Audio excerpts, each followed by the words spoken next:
ქვეყნის ერთ-ერთი უმსხვილესი დეველოპერული კომპანია არსის აღმასრულებელი დირექტორი ხელისუფლებას სექტორისადმი უყურადღებობაში სდებს ბრალს. თორნიკე აბულაძის განცხადებით მენაშენეთა პრობლემის შემსწავლელი კომისია, რომელიც თავის დროზე სწორედ დარგში არსებული პრობლემების აღმოსაფხროლად შეიქმნა, მათ მიერ შეთავაზებულ ინიციატივებს უპასუხოდ ტოვებს.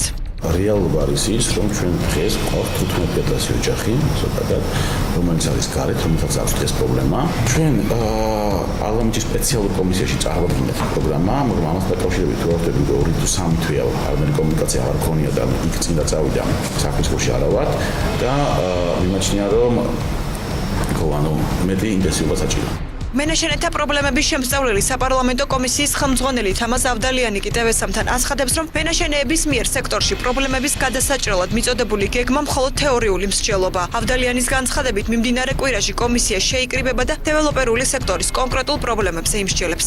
აუგზავნოთ ჩვენ მომჩივნებს, ჩვენ კლიენტებს, რომ გვიჩილოს სასამართლოში, სასამართლო პროცესები მიმდინარეობს, გვაფერხებს, მაგრამ ამას ვერ გავაკეთებთ, ვინაიდან კონსტიტუციური უფლება ადამიანის და ვერაფერს ვერ ვიზავთ ამასთან დაკავშირებით. თვითონ რაიმე სახის ინიციატივა არ აქვს წარმოდგენილი.